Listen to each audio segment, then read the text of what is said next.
Bismillahirrahmanirrahim. Assalamualaikum warahmatullahi wabarakatuh. Halo teman-teman semua.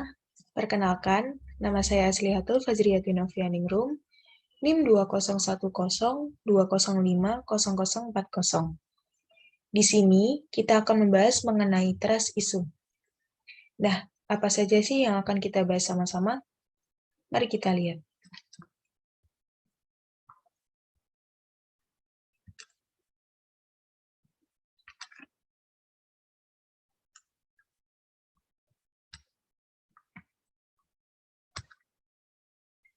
Yang pertama, ada definisi dari trust issue. Yang kedua, ada gejala dan tanda orang yang mengalami trust issue. Yang ketiga, ada penyebab trust issue. Yang keempat, dampak dari trust issue. Dan yang terakhir, cara mengatasi trust issue. Yang pertama yaitu ada definisi. Kepercayaan atau trust adalah fondasi penting dalam menjaga hubungan sesama manusia yang memainkan peranan penting dalam interaksi sosial. Kepercayaan tumbuh manakala adanya hubungan yang bersifat asosiatif. Saling percaya akan melahirkan hubungan yang baik dan terjaga serta memberi manfaat positif. Secara umum, trust atau kepercayaan adalah suatu kesediaan seseorang untuk mempercayai orang atau hal lain karena adanya niat baik, jujur, kompetensi, keterbukaan, dan dapat diandalkan, sehingga membuat trust konsekuen dengan resiko yang muncul. Trust dalam kamus terjemahan Eccles dan Hasan diartikan kepercayaan atau percaya. Sementara kamus Webster Third New and International Dictionary, implikasi dari sikap yakin terhadap orang atau hal lain yang didasarkan pada bukti-bukti campuran atau perpaduan berbagai pengalaman dan pada dasarnya lebih subjektif seperti pengetahuan, kasih sayang, kekaguman, rasa hormat, atau penghormatan. Sedangkan menurut ranah psikologi, Rother mengatakan trust diartikan sebagai suatu kecenderungan seseorang untuk yakin pada orang lain.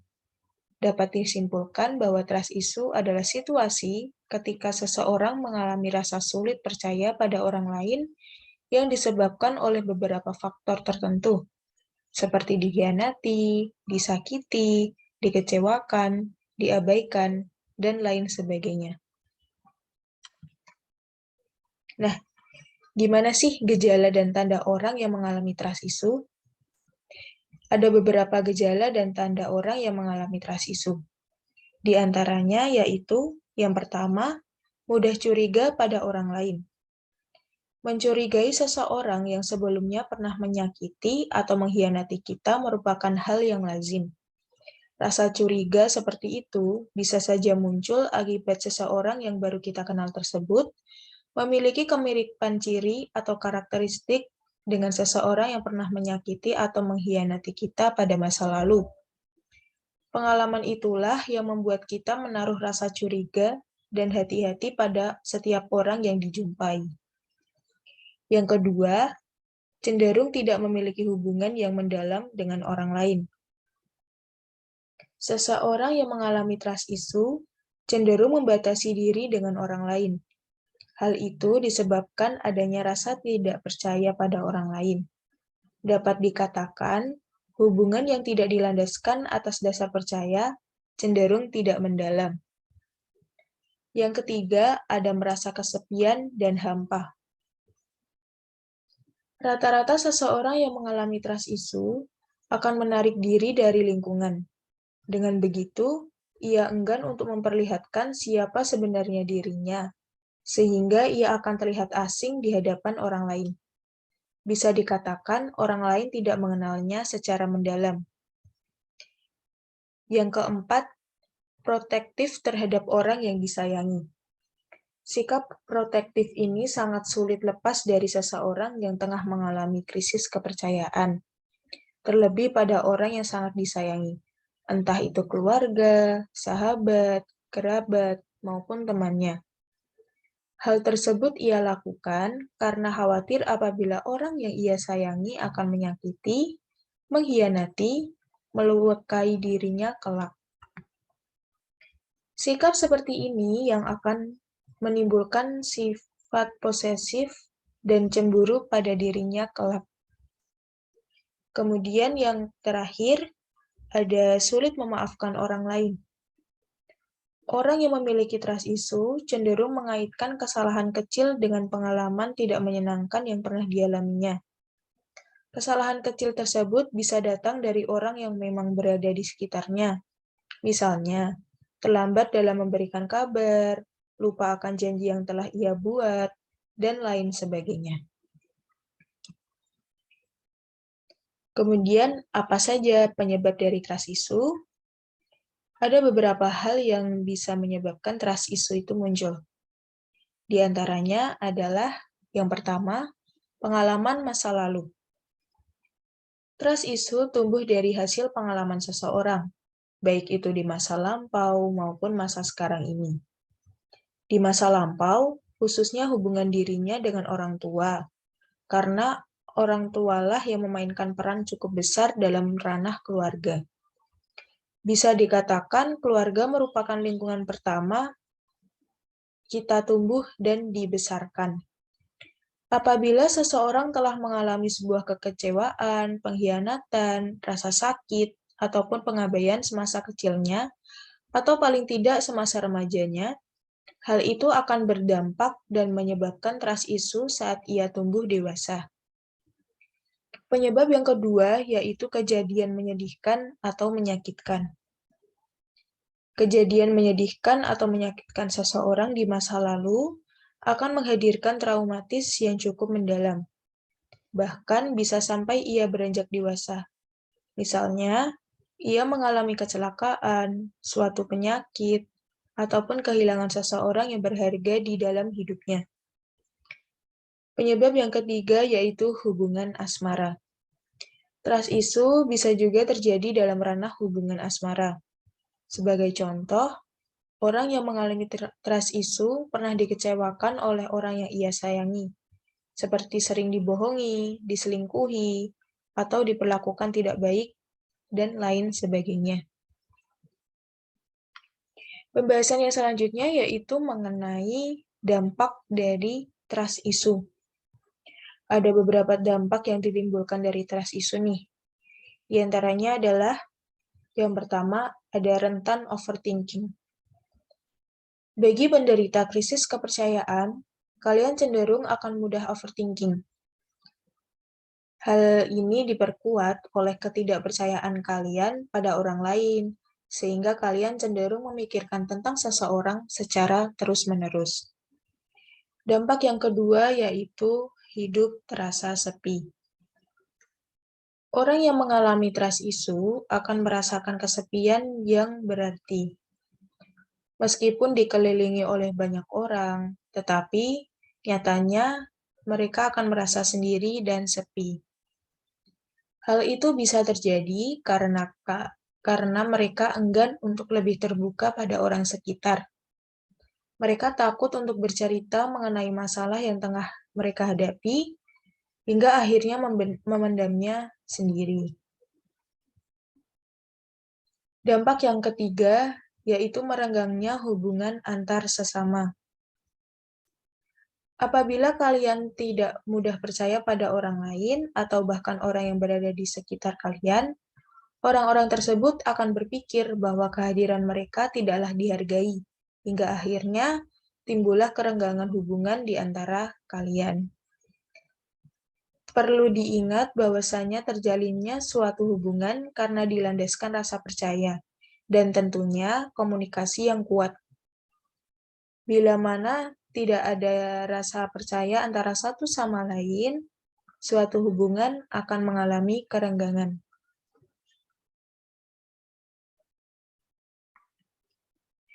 Pembahasan yang terakhir yaitu mengenai cara mengatasi trust issue. Nah, gimana sih cara mengatasi trust issue? Mari kita bahas. Cara mengatasi trust issue yang pertama ada mencobalah untuk berkomunikasi. Orang yang mengalami trust issue tentu tetap melakukan komunikasi. Hanya saja ia melakukan dengan memberi sedikit sekat pada orang lain. Namun, cobalah untuk melakukannya dengan santai dan jangan berpikir bahwa orang tersebut akan bertindak jahat pada kalian. Yang kedua, perlahan untuk terbuka dan bersikap jujur. Kalian dapat menceritakan keluh kesah selama menghadapi trust issue bersama orang terdekat terlebih dahulu. Karena dengan begitu, perlahan kalian akan mendapatkan support system yang akan mendengarkan dan memberikan saran atas apa yang kalian keluhkan. Yang ketiga, belajar percaya terhadap seseorang. Belajarlah untuk menerima dan percaya pada orang lain, minimal orang yang ada di sekitar kalian sendiri. Buanglah spekulasi bahwa orang tersebut akan mengecewakan, mengkhianati, atau menyakiti kita. Jangan sampai pikiran itu terus menguasai diri hingga masa tua kelak. Ingat bahwa semua orang memiliki kemungkinan untuk mengecewakan dan dikecewakan. Begitupun dengan kita sendiri. Maka dari itu, jangan heran dan jangan takut bila mana meletakkan rasa percaya kepada seseorang tidak dapat terhindar dari rasa kecewa. Yang keempat, yaitu mencoba untuk memaafkan diri sendiri dan orang lain. Saat dalam proses untuk mempercayai kembali dan proses melupakan masa lampau akibat trust issue, ada satu yang penting yang terlewatkan, yaitu memaafkan diri sendiri dan orang yang pernah terlibat. Manusia kerap sulit untuk keluar dari situasi dan kondisi yang kurang menenteramkan karena salah satunya belum memaafkan diri sendiri. Ketika kita memaafkan diri sendiri, hati akan merasa lega dan tenang. Hal itu karena secara tidak sadar, kita telah membuang energi negatif dalam diri dan menghempas semua beban yang ada di dalam diri, baik itu di pikiran maupun di hati. Kemudian, perlahan mulai masuk energi positif, yaitu rasa lega, bahagia, tenang, tentram, damai, dan sebagainya. Yang kelima, yaitu jangan memaksakan diri. Tidak perlu memaksakan diri sendiri untuk mencoba membangun rasa percaya pada seseorang. Perlahan saja, asalkan pasti. Proses yang dilakukan memanglah memerlukan waktu. Hal yang terpenting juga tingkatkan kepercayaan pada diri sendiri, karena kepercayaan pada diri sendiri akan berpengaruh pada kemampuan kita untuk mempercayai orang lain. Yang keenam, berikan kesempatan kepada mereka yang pernah mengecewakan. Bukan jadi suatu masalah apabila memberikan kesempatan kepada mereka yang pernah mengecewakan kita. Memberikan kesempatan di sini berarti memberikan peluang untuk mereka melakukan interaksi dan komunikasi kepada kita, tetapi tetap ada batasannya. Tidak ada salahnya menjalin hubungan baik dengan semua orang. Dan yang terakhir, yaitu memiliki pendirian yang kuat. Nah, udah semua dibahas nih. Di sini saya akan membacakan kesimpulan dari materi hari ini. Jadi, trust issue adalah situasi ketika seseorang mengalami rasa sulit percaya pada orang lain yang disebabkan oleh beberapa faktor tertentu, seperti dikhianati, disakiti, dikecewakan, diabaikan, dan lain sebagainya. Munculnya krisis kepercayaan dapat disebabkan oleh pola asuh yang kurang hangat atau cenderung diabaikan. Namun, krisis kepercayaan ini dapat terus berkembang seiring dengan pengalaman yang kita dapatkan selama tumbuh dewasa. Taraf krisis kepercayaan juga akan berbeda pada setiap orang, sehingga dampak yang dihasilkan pun akan berbeda pula. Misalnya, ada yang jadi sulit berkomitmen, menjadi seorang people pleaser, hingga rela melakukan apa saja demi menjaga kepercayaan yang telah diberikan, tidak diabaikan oleh orang lain. Tentu, merasakan krisis kepercayaan sangat tidak nyaman. Kita akan selalu terbayang-bayangi rasa cemas yang sebenarnya tidak perlu. Sehingga perlu diperhatikan bagaimana cara mengatasi krisis kepercayaan tersebut. Oke, materi yang kita bahas udah selesai nih. Semoga bermanfaat untuk kita semua ya. Sampai bertemu di lain kesempatan. See you.